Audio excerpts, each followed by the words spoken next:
Hey people, it's me, Gabe. So we're going to read today about a guy. His name's Tyson Baumgartner, and this is him. That's him, that's Tyson. So this is the cool part. So I basically found out how to do YouTube videos on my tablet and read at the same time so I could show you all the picture like this. Yeah, look at, see? Camera can do that. That's the cool part. Hard part is oh shit, where my glasses gonna go? Yeah, right there. So anyways, let's continue with the video, shall we? Some people complain up and down about their commute to work. Tyson Baumgartner's should be.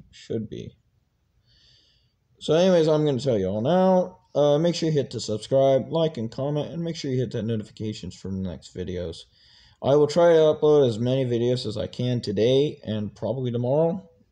I don't know about tomorrow because that's going to be the hard part, doing, videos today and tomorrow. Anyway, so let's continue with the video. Should be. He lives in Eastern Oregon from more than a year and a half. He's been hauling logs out of Tillamook on the Oregon coast. Tillamook. I don't know how to say that word. Anyways, if I say the words wrong, people, you can tell me, and I will try to say it out, say as best as I can. Say it as best as I can, alright? Tyson's main haul is for A1 logging out of Yamhill, and he's filled the slack with loads from the area logging contractors, including Hopkins, Nygaard, Risua, but he doesn't mind the commute at all. He stays over on the coast during the week and makes it back home as often as he can.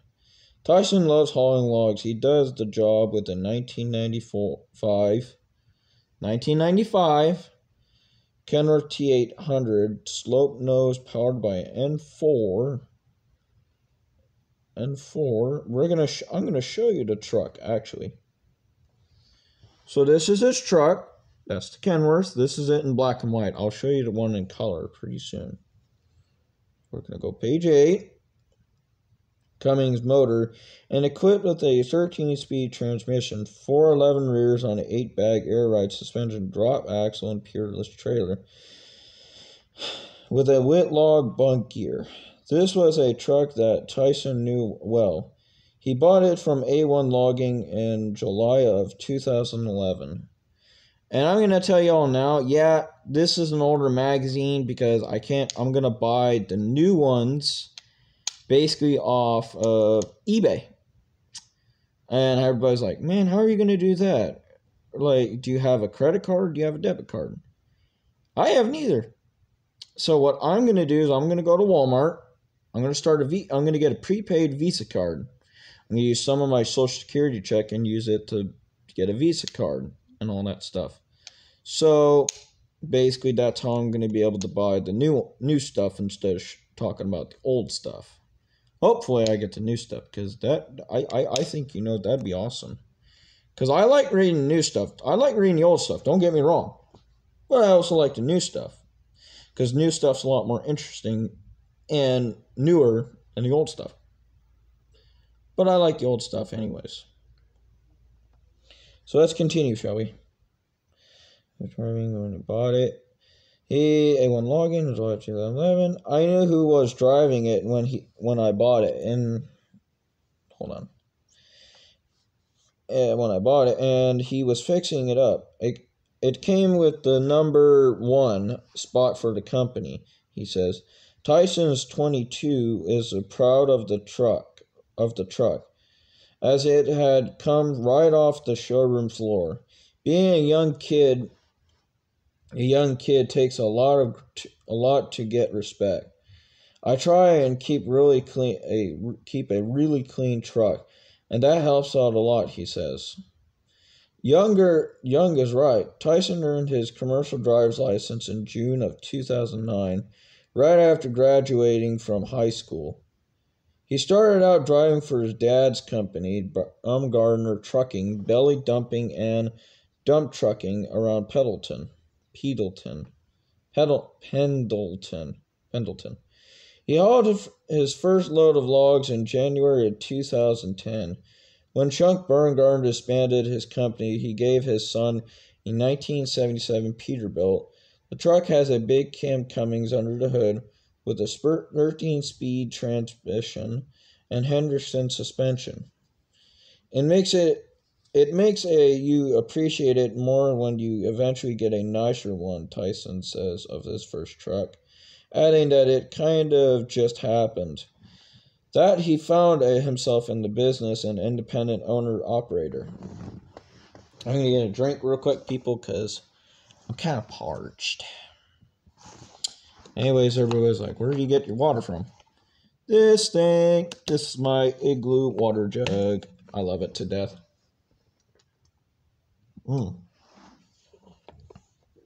Everybody's like, do you drink that much water? Yep. I drink a lot. Because like my doctor tells me, water is good for you. And I believe that. He found himself as the owner-operator. Dad said I could keep the truck or sell it. I figured I'd give it a try. I had a set of log gear that we threw it on it. I came over to the coast, and rest is kind of history. It was only 7 months before Tyson upgraded to the green 95 kW that he drives today. When he first moved to the coast, he found it work with Nygaard and Melikoma logging. One day he happened into a backhaul for A1 logging and snowballed into a steady full-time gig. They're really a good outfit to work for. It's really a small outfit, so you get to know everybody, and it's like a little family. Tyson says the truck boss, Greg Van Loo, and I are pretty good buddies. I can go over and hang out at his house, and anytime I need help, I ask any of the guys, and they'll let me use their shop and their mechanic. I try to stay out of the old guys' ways and jump out and help them when I can, he says. I just try to not be the greenhorn on the job. I haven't looked at that far down the road yet, but I have a feeling. Going to page 9.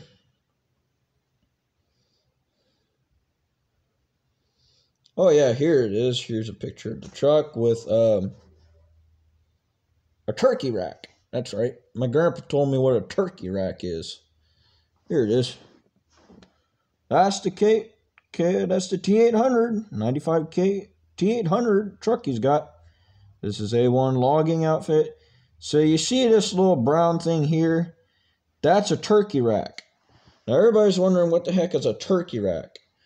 Well, that's what log truckers call it, but it's basically called a turkey rack. So what a turkey rack is, it's basically a trailer you put on the logger trailer, but you can't put the logger trailer back on. It basically just stays like that. And you can haul small logs with the turkey rack, with the long log trailer on it still. And it's hooked up to the truck all day. So that's how it works. I've never driven a log truck a day in my life. I don't like turkey racks. That's what I'm telling y'all. I do not like turkey racks. That I'll be hauling logs for quite a while. Right now I'm kind of seeing where it all goes. I'd like to update the truck again with the next years or so. And I'd hope to jump to another 10 years and get into something a little nicer. And my next truck will probably be another Kenworth. What, Kevin? Oh, thank you. Hang on, people. I'll be back. Sorry, people. I had to go do some lunch. Everybody's wondering what I eat for lunch. I had pizza from last night. That good. It's from a guy I know on TikTok. He's a really awesome guy. Lives out in the woods. There's a dog named Minion. I wish I could. I basically have to get his TikTok to tell y'all.